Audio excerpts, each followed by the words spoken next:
हमने बहुत कुछ सुना है इस जम्मू एंड कश्मीर के बारे में, इन वादियों के बारे में, इस सुंदरता के बारे में, और इसे पैराडाइज ऑफ द वर्ल्ड भी कहा जाता है। इतनी सुंदर जगह है और आज हम इस टॉपिक के बारे में बात करने जा रहे हैं, जो है Jammu and Kashmir. Indian politics chapter 8 के अंदर हम रीजनल एस्पिरेशन पढ़ने जा रहे हैं और यहाँ पे हमारी जो टॉपिक है वो है जम्मू एंड कश्मीर के इशू के बारे में।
जम्मू एंड कश्मीर के बारे में जब हम सुनते हैं तो यहाँ के हिंसा, right, you may have heard about the violence in Jammu and Kashmir.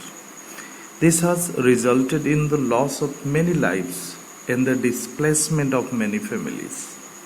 The Kashmir issue is always seen as a major issue between India and Pakistan, but the political situation in the state has many dimensions. बहुत different चीज़ें हम यहाँ पे देखते हैं। And Jammu and Kashmir mostly comprises 3 social and political regions. वो है Kashmir region, Jammu region and Ladakh reason.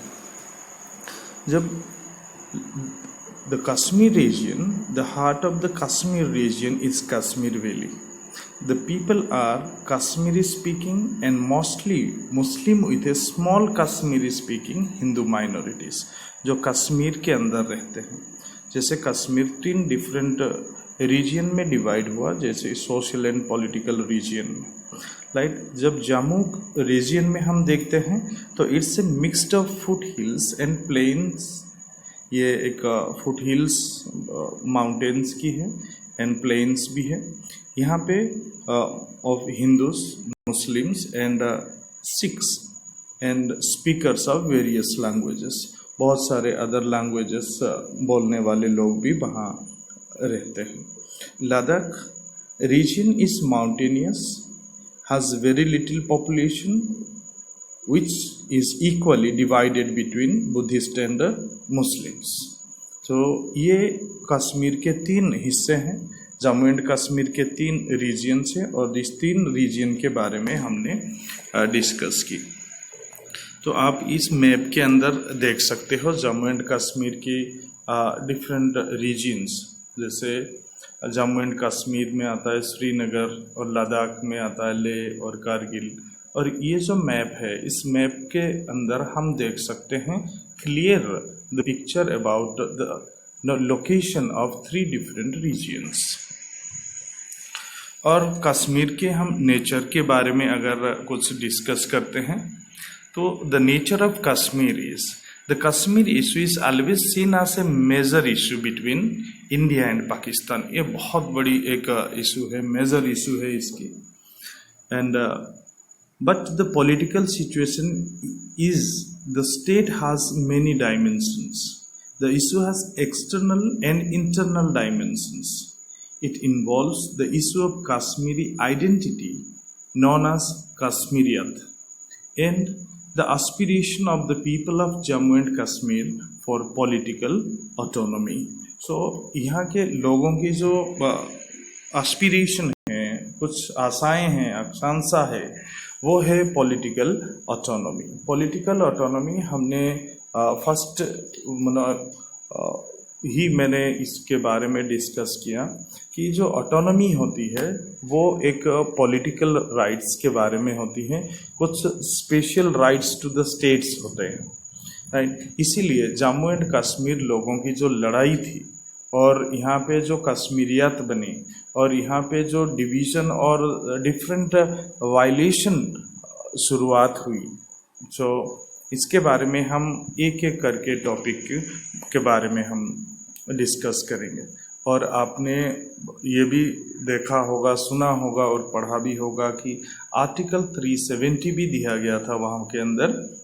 जैसे वहाँ के जो महाराजा थे जम्मू एंड कश्मीर के अंदर, राजा हरि सिंह, राइट, वो एक जो साइन किए थे इंस्ट्रूमेंट ऑफ एसोसिएशन। ये इंस्ट्रूमेंट ऑफ एसोसिएशन क्या है? जैसे हमने चैप्टर 1 द नेशन बिल्डिंग के अंदर पढ़ते हैं कि एक एग्रीमेंट है, उस एग्रीमेंट के अंदर हमने साइन करना है और इंडिया जो नेशन है उस नेशन के साथ, इंडियन यूनियन के साथ मर्ज होने के लिए और मर्ज करने के लिए एक इंस्ट्रूमेंट ऑफ एसोसिएशन नाम का जो एग्रीमेंट है वहाँ साइन करना होता था। और यहाँ पे महाराजा जो जम्मू एंड कश्मीर के थे उस दौरान, उन्हीं का नाम राजा हरि सिंह था, and he sign the instrument of association on 26 October 1947, and this was accepted by Governor General of India on 27th October 1947, right? So इसके बारे में हम जब डिस्कस करते हैं, the significance of article 370 of our constitution, हमारे constitution के अंदर जो आर्टिकल 370 है तो वो क्या है, जब यहाँ हम थोड़ा बहुत डिस्कस कर लेते हैं। Article 370 of the constitution signifies special status for Kashmir. So यहाँ पे स्पेशल स्टेटस, कश्मीर की जो स्पेशल स्टेटस दिया गया है वो आर्टिकल 370 के दौरान दिया गया है। Article 370 gives greater autonomy to Jammu and Kashmir. So इससे क्या होता है? It also specifies that the state has its own constitution.